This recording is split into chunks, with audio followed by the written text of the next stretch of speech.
Inversion of temperature. आज इस topic को डिस्कस करते हैं। Normal lapse rate. Inversion of temperature से पहले हमें नॉर्मल लैप्स रेट के बारे में बताना चाहिए।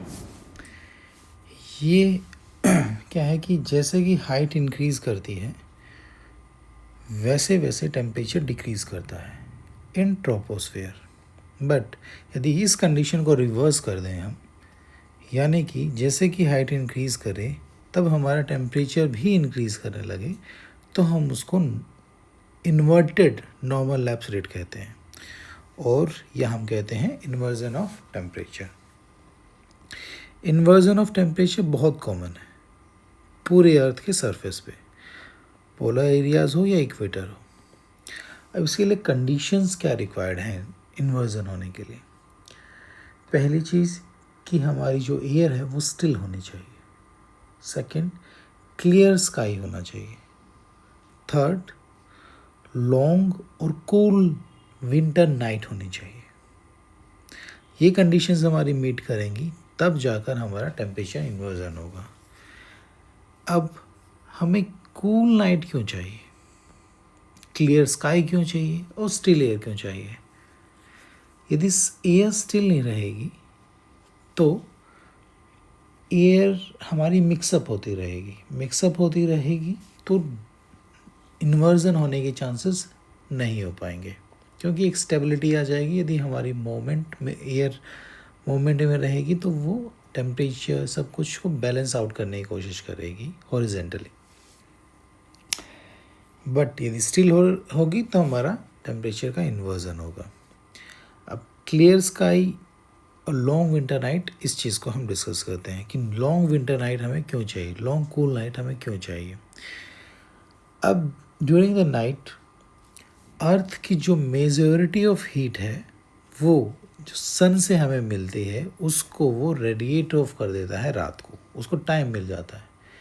दिन में हमेशा ही रेडिएशंस ऐड ऑन होती रहेंगी तो सरफेस टेम्परेचर जो है वो बढ़ा ही रहेगा, कम नहीं होगा। बट रात को मौका मिलता है कि अर्थ को अपने हीट को एटमॉस्फेयर में रेडिएट करने का। जैसे कि ड्यूरिंग द डे क्या होगा कि हमारा नॉर्मल लैप्स रेट, यानी कि जैसे जैसे हाइट जाएगी उस वक्त हमारा टेम्परेचर कम होता जाएगा। ऊपर हमारा कूल एयर रहेगी और सरफेस पे हॉट एयर रहेगी।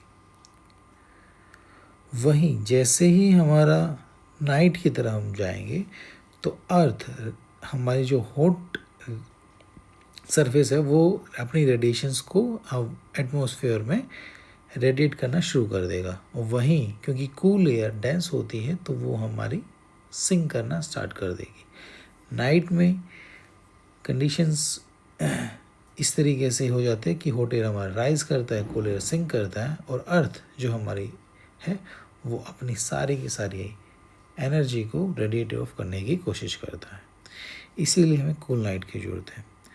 अब पोलर एरियाज़ में क्या है? पोलर एरियाज़ में यह पूरे साल होता रहता है, ये बहुत ही नॉर्मल है, कंडीशंस है। क्यों? क्योंकि जो सन है हमारा, सन की जो रेडिएशंस हैं वो हमेशा स्लांट रहती हैं, तो सरफेस हीटिंग कम होती है। That is sun always stage below the horizon, इसीलिए वहाँ पे हमारा जो बॉटम एयर है वो ज़्यादा कूल रहती है और अपर एटमॉस्फेयर में जो एयर होती है वो थोड़ा वार्मर रहती है। अब सरफेस इन्वर्जन के क्या होता है? एक तो जो हमारी एयर है, एटमॉस्फेयर में एयर है जो हमारी लोअर ट्रोपोस्फेयर के अंदर है, उसके अंदर स्टेबिलिटी प्रोवाइड करता है। सेकंड, जो भी हमारे स्मोक या डस्ट पार्टिकल्स हैं उन सबको ट्रैप कर लेता है, क्योंकि कूल है तो राइज करने के लिए अब वो उनको मौका नहीं देता, तो उनको वो ट्रैप कर लेता है और हॉरिजेंटली उसको स्प्रेड कर देता है। थर्ड, कि ये विंटर्स के अंदर मॉर्निंग के अंदर हमें डेंस फॉग बनाता है।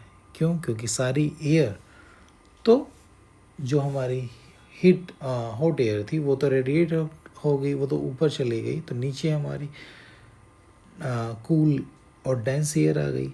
जब कूल और डेंस एयर आ जाएगी तो स्मोक को अपने पास एक न्यूक्लाई की तरह काम करता है और वहाँ पे हमारा फोक बनने के चांसेस बढ़ जाते हैं।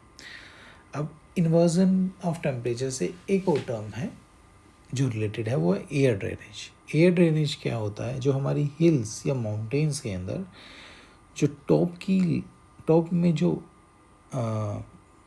हिल्स या माउंटेन के अंदर जो टॉप सरफेस पे जो एयर होगी वो ठंडी होगी। तो रात को क्या होता है कि ये हमारी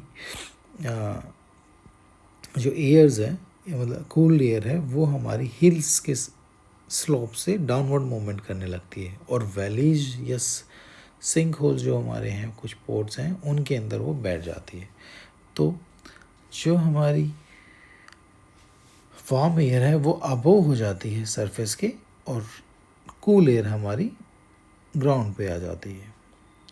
ठीक है, इसका फ़ायदा क्या होता है एयर ड्रेनेज से कि हमारे जो प्लांट्स होते हैं उस पर फ्रोस्ट नहीं आ पाता, तो उनको बचाता है। तो ये एयर ड्रेनेज का फ़ायदा है।